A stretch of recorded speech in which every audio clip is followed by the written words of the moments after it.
명태균 파동이 혹은 뭐 김건희 파동이 점입 가경으로 계속 가고 있는 것 같아요. 전반적으로 뭐 공천 문제뿐만 아니라 뭐 심지어 뭐 이준석 뭐 홍매화 논란, 그 다음에 뭐 당 대표 관련해 가지고 뭐 이렇게 관여돼 있었다는 논란, 뭐 그리고 뭐 여러 가지 일들이 막 계속 이제 터져 나오고 있는데, 대통령실에서는 뭐 또 한동훈 독대 이제 관심 없다라고 했던 김민하 평론가님 얘기대로 결국 이제 일어나지 않는 이제 일까지 벌어졌잖아요. 그래서 거의 점입 가경에 이제 손 쓸 수 없는 상태까지 좀 온 듯한 느낌이 좀 들거든요. 기존에 그냥 뭐 냉소적이고 싫어서 하는 얘기는 아니고 저쪽이 싫어서 하는 민주주의, 김민하 평론가의 굉장히 좋은 책입니다.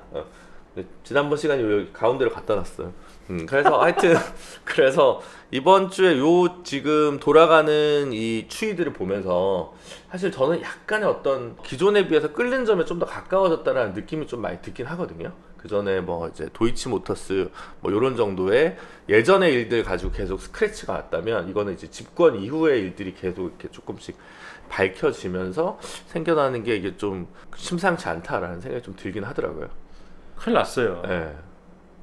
누가? 네? 누가? 어떡합니까 이걸? 주어가 누구냐고 주체가. 어떻게 이걸 도대체? 나라가 많이 가고 있는 거죠 지금. 구분이 기울고.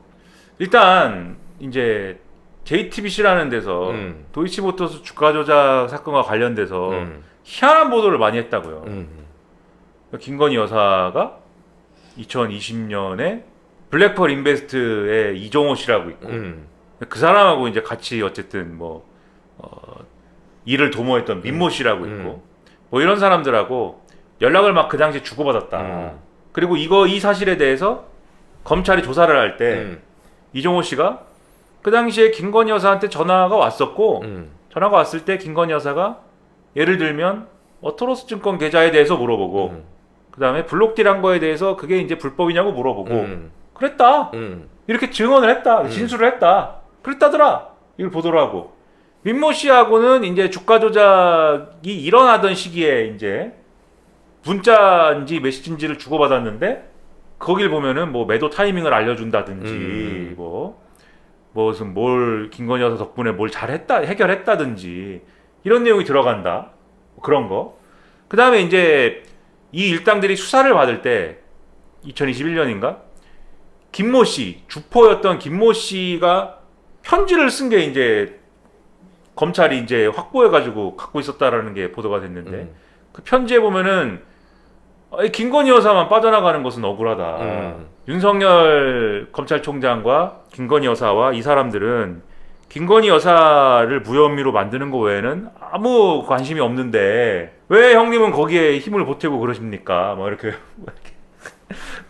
거기다가 이제 SBS 보도하기에는 이제 김건희 여사가 검찰에 출두해서 그거 다 주면 내가 한 거다라고 해가지고 이게 지금 안 맞춰져가지고 지금 또 꼬였다는 거잖아요. 지금 수사가 진척을 못하고 검찰은 멍 때리고 있고, 거기에다가 최재형 목사는 수사심의위원회에서 기소 의견으로 올라왔는데 김건희 여사 건은 안 올라오고, 근데 지금 검찰은 둘 다 무혐의로 하거나 최재형 목사만 기소유예로 처리하겠다고 하고, 최재형 목사는 나를 처벌하라 이렇게 얘기하고. 근데 도이치모터스 얘기를 하면 지금 이 일련의 보도가 다 보여주는 게 뭐냐면 도이치모터스 주가 조작 사건 2심 판결 이후에 전주인 손모 씨가 이제 방조범이 되면서 됐죠. 예.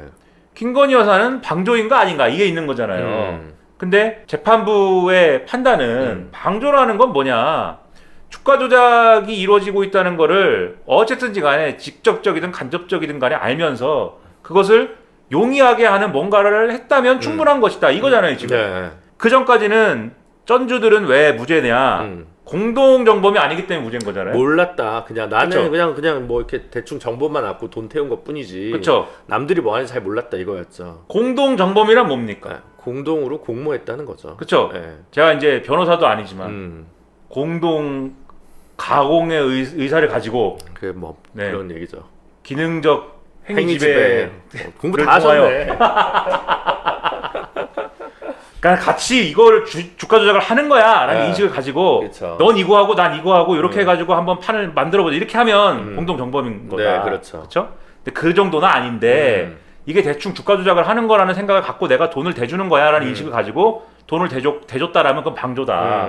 이 얘기잖아요 지금. 근데 이제 김건희 여사와 윤석열 대통령은 이 주가 조작인지 몰랐지. 그냥 돈 불러준다고 그래서 돈 맡겨놨더니 손해봤더라고. JTBC가 어떻게 보도했죠? 4,700만 원인가를 김건희 여사가 손실 본 거는 또 보전받았다. 그렇죠. 그러니까 이런 일련의 보도가 뭘 지금 가리키고 있냐면 적어도 방조범이지 않아? 그건 이거잖아요. 주가 조작이 이루어지고 있다는 거를 김건희 여사가 모를 수는 없었던 거 아니야? 이거를 지금 보여주고 있는 거고 그 다음에 그걸 넘어서 제가 그냥 짧은 법 지식으로 만약에 이렇게까지 얘기가 오고 갔어 라고 하면은 이거는 공동정범까지도 한번 생각해 볼 만한 문제 아닌가? 약간 그런 느낌이. 왜냐면 자기들끼리는 지금 같은 일당이라고 생각하고 있는 거잖아요 지금. 근데 이제 단계가 있으니까 이제 그렇죠. 돈을 얼마나 태웠냐, 전화를 얼마나 했느냐. 그렇죠. 그리고 실제로 어떤 행위를 또 했느냐를 봐야 되겠지만 좀 봐야 되니까 그렇긴 하지만 그러니까, 방조범 처벌 가능성이 굉장히 높아졌다고 그렇죠. 볼 수 있죠. 예. 그리고 또 이 모든 보도는 JTBC의 보도의 소스는 추정하기로는 검사잖아요 지금. 이거 위험한 얘기다. 난 몰라. 나도 모르는데, 저도 모르는데, 예. 보도를 보면은 다 그게 검찰에서 진술했다. 그쵸. 그다음에 검찰만 알 수밖에 없는 어떤 기록, 지금까지 안 나온. 근데 요즘 기자들은 그렇게 얘기해요. 이제 검찰에서 확인 못 빼준다. 그 소송의 다른 이해관계자들의 변호인이나 참고인이나 이렇게 진술한 사람들을 통해서도 빼는, 그러니까 둘러댈 수 있는. 취재원이 단일 것으로 지목되지 않을 경우의 수를 고민해서 디펜스망을 쳐놓고 보도를 하는 걸로 전 알고 있는데 뭐 어쨌든 높은 확률로 검찰에서 나올 가능성이 있죠. 최소한 검사가 확인해줬다 그러면 뭔가에 대해서 어떤 부분에 대해서는 그쵸. 소스가 100% 검사로부터 안 왔다 할지라도 그러면 이게 뭐냐. 제가 볼 때는 만약 검사가 이런 거를 확인해줬다 그러면은 지금 이제 명품백 의혹이나 이런 것도 웃기잖아요 지금. 웃기지도 않죠. 최 목사는 수사심의가 기소를 하라고 그랬는데 김건희 여사를 불기소하라고 그런 건 그렇다 치고 수사심의가 기소를 하라고 그랬는데 검찰은 지금 불기소할 거야 라고 얘기하는 거잖아요. 그쵸. 아직 뭐 검찰총장이 도장 찍은 것까지는 아니지만 그런 사례는 없잖아요. 근데 검사는 혹시 몰라서 내가 혹시 한 건이라도 있을까봐 몰라서 약간 멈칫했어. 선생님이 변호사고 나는 변호사 아니잖아요 지금. 수사심의위원회 우리 모르는 건수들이 있을 수 있잖아. 내가 모르니까 하는 얘기지. 그러면 대충 거의, 제 생각은 거의 대부분 그대로 가겠죠. 제 생각은 검사는 기소를 하려고 사는 사람들인데 수사심의는 검사도 아니지 않습니까? 그러니까 보통 수사심의위원회가 무혐의를 해도 검찰이 기소할 확률은 있지만 그렇죠. 수사심의위원회가 기소하라고 했는데 검찰이 무혐의로 할 확률은 거의 없다고 봐야죠. 그렇죠. 그게 얼마나 웃긴 얘기입니까? 그거 웃기죠. 검찰이 아닌 사람이 봐도 이건 기소할 건인데요 이렇게 얘기를 하는데 검사들이 이거는 죄가 안 됩니다. 그러니까 최재형 목사가 나는요 청탁을 하려고 이거를 준 거예요 가방을 이렇게 막 주장을 하는데 조사 과정에서 검사가 법을 모르셔서 그래. 청탁이 아니라니까 이 양반아 이거는. 그 법이 아니야. 이 양반아 자기 자신을 몰라서 그래. 청탁이 아니라니까 자꾸 그러네 답답한 장반이. 이렇게 이게 뭐야 지금 얼마나 웃깁니까? 검사가 이제 국민의 변호인이 되는. 그러니까요. 최재형 목사를 위해서. 그러니까 제가 이 언론 기사를 쭉 보니까 검찰도 고민을 많이 했습니다. 하겠죠. 이거를 기소를 그냥 하자. 그래서 최재형 목사는 기소를 하고 김건희 여사는 불기소를 하자. 이런 고민도 했고. 근데 그러면 최재형 목사를 기소를 하면은 직무 연관성이 인정이 되니까 윤석열 대통령이 신고 의무가 생기는데 이거 어떻게 돌파할 거야? 근데 청탁금지법을 보면 주는 사람에 대해서는 직무 연관성이니 뭐니는 안 적혀 있고 안 적혀 있죠. 받는 사람에 대해서 직무에 연관하여 받으면 안 된다고 돼 있으니까 최재형 목사가 준 거에 대해서 기소를 할 때는 직무 연관성 얘기는 안 해도 돼. 그러니까는 윤석열 대통령 신고 의무 얘기는 안 해도 된다? 이렇게 가자 그러면. 그런 얘기를 한참 하다가 그리고 또 별 얘기가 다 나왔어요. 제가 보니까. 수사심의위에서 8대 7이었잖아요. 최재형 목사 기소하라고 하는 게. 그쵸. 근데 그 8 중에 8명 중에 한 명이 이렇게 얘기했대요. 직무 연관성과 상관없이 최재형 목사는 기소를 하는 게 맞다 이렇게 얘기했대요. 역으로 얘기하면 직무 연관성과 상관이 없다는 사람이 한 명 있었어. 그러니까 직무 연관성을 기준으로 만약에 이걸 판단하면 7대 7이었어. 뭐 이렇게 이런 주장, 그러니까 온갖 얘기를 다 꺼내가지고 이거를 뭔가를 정당화 시켜보려고 했는데 다 무리인 것 같고 수사심의가 권고사항이니까 수사심의도 그냥 하고 수사심의도 기소를 하라고 했지만 우리는 그냥 불기소합니다. 그리고 우리가 바보가 되고 말자 이렇게 가는 것 같아요 지금. 그러니까 이거 얼마나 웃겨요. 근데 요 동태를 보니까 명품백 불기소하고 정리할 때 도이치모터스도 불기소하고 끝내라는 게 있는 것 같아요 지금 윗선에서. 이제 빨리 정리하자. 네, 왜냐면 왜 이게 이렇게까지 됐냐 도이치모터스가. 왜 우리는 김건희 여사가 지금 마포대교에 가서 현지 지도도 해야 되고 지금 할 게 많은데 지금 다리 난간 높여야 되고 할 게 많은데 왜 맨날 뭐만 하면 욕을 먹고 거기에 대해서 제대로 반박도 못하고 한동훈이는 왜 자꾸 저러고 이 모양 이 꼴인 이유가 뭐냐 우리가 용산이 이 모양 이 꼴이 된 이유가 뭐냐를 이유를 뭐라고 생각하는지 아세요? 누구 때문이다? 검찰 때문이다. 이원석 때문이다. 이원석이가 초창기에 이거를 바로 정리를 해줬으면 지지율 높을 때 매듭을 다 졌으면 지금 아무 문제 없는데 이원석이 이걸 질질 끌고 마지막에 가서는 무슨 뭘 또 뭐 어쩌고 수사심의가 어쩌고 2심 결과까지 보고 하느니 마느니 뭐 어쩌고 하더니 이게 뭐야.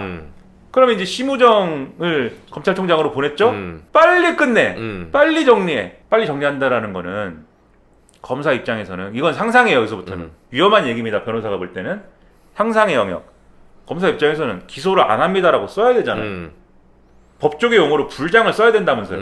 그거 쓰면은 지금 이런 게 있는데 불기소장을 쓸 수가 있어요? 글이 안 나오죠. 못 쓰잖아요. 네. 그러면은 근데 뭉치고 빨리 인사이동 안 나나? 아니면 휴직계 낼까? 이런 고민을 차라리 하지. 그러니까 차라리 계속 들고 있어가 윗선의 지침이면은 편하지. 들고 있겠어 계속. 들고 있으면 되는데 끝내자 이제. 이렇게 하면은 제가 볼 때는 그치. 전화 한 통 좀 전화기 좀 바꿔봐. 그렇게 해서 이거 항상 그러니까 영화적인 어떤 상상. 영화적인 상상. 지금 생각해 보면 이제 이거 불기소 썼다가 또 민주당에서는 그럼 나 탄핵한다고 또 올라올 거고 난 또 뭐 직무정지고 아니면 진천에 가 있어야 되나 법무연수원에서 좀 쉬다 와야 되나 이런 사직도 안 되고 변호사도 못 하나 뭐 별의별 생각을 다 할 거 아니에요. 만약 내가 검사라면 짜증 나죠. 왜 나는 하필 이 시기에 이런 보직에 와가지고 지금. 전화 한 통 줘봐. 준우 형, 오랜만, 밥 한 번 먹자. 그거 뭐 맨날 뭐 빈변에서 뭐 맨날 뭐 그런 거 하지 말고 밥 한 번 먹자. 오랜만에 밥 먹으면서 괜히 이렇게 있다가 나 화장실 좀 갔다 올게. 괜히 서류를 이만큼 책상에 이만큼 식당 테이블에 꺼낸 다음에 화장실 갔다 올게. 화장실 갔어. 안 와. 검사가 안 와. 김준우 변호사가 얘네는 왜 안 와? 이건 뭐야? 이거 넘기는데 도이치모터스 빨리 이걸로 찍고 이렇게 밥 다 먹을 때까지 안 오고 그런 일이 있다. 혼자 영화 시나리오를 그리는 네. 뭐 그런 거 아니냐라는 상상을 할 만큼 이상한 일들이 벌어지고 있다. 갑자기 막 튀어나오죠 정보가 요즘. 그러니까요. 이게 그러면 평론가의 느낌은 거의 끝에 왔다. 끝이 왔어요. 이게 이 사건은 거의 끝에 온 거다 이러면 16년 정세로 봐야 되냐 지금 아니면 그거보다는 아직 끓는 점이 좀 덜 왔냐 라는 것 같아요 말하자면. 근데 웃긴 게 원래 지금 16년 정세면 근데 안 되지 않습니까? 왜냐면 윤석열 대통령이 임기 반환점도 안 돌았는데 근데 아니 김건희 여사 문제가 여기까지 왔어요. 그러면 제가 합리적으로 생각할 때 지금 여당이 어쨌든 간에 이거는 어떻게 16년 정세를 안 만들어야 되는 거냐면 여당이 왜 여당입니까? 여의도가 왜 여의도예요? 이런 거를 막을 수 있는 수단이 있기 때문에 여의도인 거잖아요. 어떻게든 하면 되는 거예요. 이거는. 어떻게든 하면 됩니다. 또 딜레이를 시킬 수가 있어요. 근데 지금은 사실 아무것도 안 하고 거부권 행사하세요가 용산으로 넘기잖아요. 그러니까 여당이 뭔가 플레이를 하면서 공간이 있으면 이 얘기를 딜레이를 계속 시킬 수가 있어요. 딜레이를 계속 시켜가면서 끝까지는 못 막습니다. 근데 그래서 어쨌든 정권 말까지 버티고 정권이 바뀐 다음에 뭐 다 잡혀가든지 어떻게 하든지 그러면 여기까지 시간을 벌고 그 다음에 이제 새로운 리더십을 구축을 하면서 정권 말에 가서 우리는 윤석열과 달라요 뭐 하면서 정권 재창출을 하든지 이런 거를 작전을 짜야 될 거 아니에요. 그러기 위해서는 시간이 필요한 거거든요. 그러면 의식적으로 공간을 줘야 돼요 여당에. 근데 이 정권은 어떻게 해요? 독대도 안 하잖아요. 그쵸. 그러니까 제가 볼 때 이 여당은 한동훈 대표와 이 여당 사람들은 독대만 해줘도 충성할 텐데. 여러분 한동훈 대표가 뭔가를 할 것입니다. 여러분 안심하십시오. 한동훈 대표가 지금 윤석열 대통령하고 독대를 해가지고 다 뭐 말씀드리고 막 뭘 해가지고 윤석열 대통령도 거기에 대해서 동의를 표했고 그 보수 언론들 막 나와가지고 딱 하나만 하면 된다. 김건희 여사만 어떻게 처리하면 되고 김건희 여사만 어떻게 뭔가 요만큼이라도 처리를 하면 나머지는 막 이재명을 어떻게 하든 조국을 어떻게 하든 이런 걸 가지고 쭉쭉 가면서 뭔가를 한다 이런 게 있을 텐데 독대도 안 시켜줘. 요만큼의 여지를 안 하는 거예요. 안 주는 거예요. 요만큼의 여지를. 그래서 저는 요즘 보수 언론 다시 이번 주에도 칼럼 이렇게 쭉 보고 있으면 야, 한동훈이 결단해라 라고 하는 약간 느낌적인 느낌. 뭘 결단해요? 이제 틀어야죠. 근데 이런 게 있어요. 네. 그러니까 이 한동훈 대표도 자기도 이제 대선을 하고 싶으니까 여기까지 온 거 아닙니까? 그렇겠죠. 그렇죠? 그러니까 뭔가는 해야 되는데 네.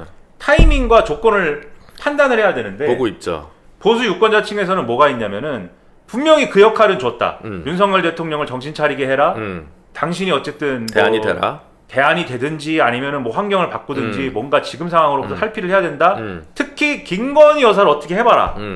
이거는 맞는데 이 정권을 지금 끝장을 내라까지는 아닌 거예요. 그렇죠, 그거야. 이 사람들이 그럼 반기문 탄핵 트라우마가 보수들한테 그렇죠. 있으니까. 예. 보수 유권자층은 탄핵 트라우마가 있습니다. 예. 또 그래갖고 그 상황까지 가면 안 돼. 이게 있다 보니까 잘못하면 배신자가 된다. 이 공포가 또 있어요. 제가 볼 때는 어느 수위까지 가야 되는 거야를 지금 간을 보는 거예요. 그래서 안 되는 거고 아마 한동훈 대표가 예를 들면 김건희 여사를 예를 들면은 뭐 이렇게 파워 게임을 해가지고 뭐 이기는 상황이 된다 하더라도 한동훈 대표로 정권 재창출이 될까에 대해서는 지금 상황에서 보수 신문이나 이런 데도 낙관하지 않을걸요? 낙관하지 않죠. 왜냐면 한동훈이 뭐 윤석열과 달라? 이게 지금 기본적으로 있고 검찰 정치인이네. 검찰 정치인이기도 하고 문제 해결 능력이 없어. 지금 윤석열 정권의 보수가 볼 때 윤석열 정권의 제일 곤란한 점은 뭐냐면 보수의 적자도 아니라는 거예요. 보수의 적자 아니죠? 그 다음에 지난 정권에 보수층이 볼 때 지난 정권에서 저 사람들이 우리를 막 수사를 해가지고 두들겨 패가지고 우리가 엄청 잡혀갔는데 대안이 없어서 저 사람을 밀었지 뭐 우리 편이야 뭐 이런 인식이 있는 그 문제가 있는데 그래서 사실은 우리 편일 때는 좀 확실히 우리 편이야라고 할 때는 밀어주지만 약간 우리 편이 아닌 것 같을 때는 순식간에 배신자 되는 거잖아요. 지금 윤석열 대통령에 대해서 극우층 일부가 하는 얘기를 보세요. 지금 윤석열은 좌파예요 지금. 보수 괴멸을 위해 나온 첩자다. 뭐 그런 식으로 얘기하고 이런 얘기들. 왜 문재인을 구속시키지 않느냐. 그치. 문재인 대통령이 검찰총장 시켜줘서 그런 거냐. 왜 수사 안 하냐. 뭐 그런 거 좌파 아니냐. 근데 보수의 적통 예를 들면 박근혜 대통령이고 이랬으면 그랬겠냐고요. 이 불안함이 있는데 똑같은 조건이 한동훈한테도 있겠죠. 그러니까 이게 불안함이 있는 건데 근데 어쨌든 그 내부에서 윤석열 정권의 이너서클에서 김건희 여사를 정리할 수 있는 그런 역할을 할 수 있는 건 누구냐라고 했을 때는 그건 한동훈이 아닌가? 이건 있는 거예요. 그러니까 그쵸. 차도살인하는 겁니다. 지금 그러니까, 보면 예. 차도살인으로 여기는 정리하고 나머지는 정권 재창출을 하는 모드로 가는 거는 그게 오세훈이든 아니면 지금 그 명태균 문제 때문에 이상해졌지만 이준석이든 뭐든 간에 이런 걸로 지금 뭘 해소해 봐야 되지 않아? 지금 이런 그림을 그리고 있는데 잘 안 되는 거죠 지금. 어쨌든 한동훈 대표가 그래서 한 국회의원 10명이라도 이탈을 시켜서 말하자면 이제 특검법을 그냥 합의 처리를 하는 그 방식으로 연말까지 문제를 정리하지 않으면 문제는 계속 터져 나올 거고 또 드라마틱한 변화가 있을 수도 있겠다라는 생각이 좀 들긴 하더라고요. 그래서 오히려 차라리 한동훈 대표가 무능한 게 낫나? 뭐 이런 생각이 들 때도 있고. 아까 언론 보도나 이런 거는 거의 이제 특검을 하라는 거죠. 그쵸. 이거는 예를 들면 아까 영화 시나리오대로 하면은 우리 검찰은 이제 이거 못하겠으니까 못하겠으니까 특검으로 하세요 이런 건데 근데 한동훈 대표가 뒤에서 동력을 실어주는 방식으로는 못할 것 같고 지금 말씀드린 그런 조건 때문에 다만 국민의힘 내부에서 용산이 너무 여지를 안 주니까 이 부글부글 하는 게 제가 볼 때 끓는 전까지 왔어요. 그러니까 열받아서 그냥 무기명 투표니까 재의결할 때는 그렇죠. 그래서 우발적인 이탈은 있을 수도 있고 근데 원래 뒤에 동력이 실리지 않으면 우발적인 이탈 가지고는 이게 안 넘어가는데 근데 또 매직 넘버 8이잖아요. 7이나 8인 거잖아요. 지금 상황이. 그러면 이 매직 넘버가 작기 때문에 우발적으로 넘어가는 수가 있을 수도 있다. 그러면 이제 상황이 엄청나게 이제 경사로로 빠지는 그런 상황이 될 수가 있죠.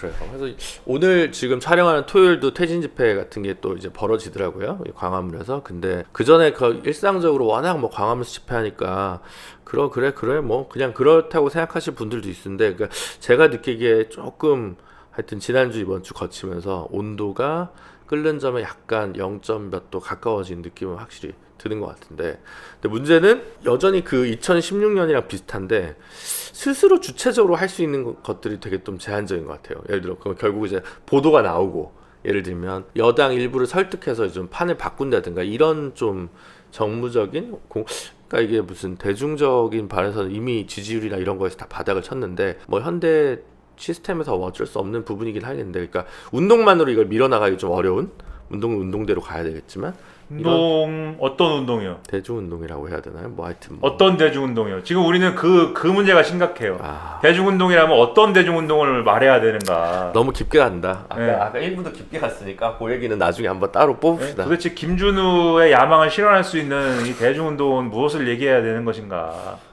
어질어질하다. 네. 알겠습니다. 네. 그래서 결국 오늘의 야망은 뭐예요? 그래서 오늘이 아마 우리 지금 얘기했잖아요. 지금 구글 애드센스를 빨리 달아서 제작비를 뽑는 게 지금 야망이다. 지금 겨우 김준우의 야망은 돈 정도입니까 지금? 소망. 아니 좀 군자금을 일단 마련한다 이거예요? 그렇죠. 유튜브로 군자금을 일단 마련. 군자금이 필요합니다.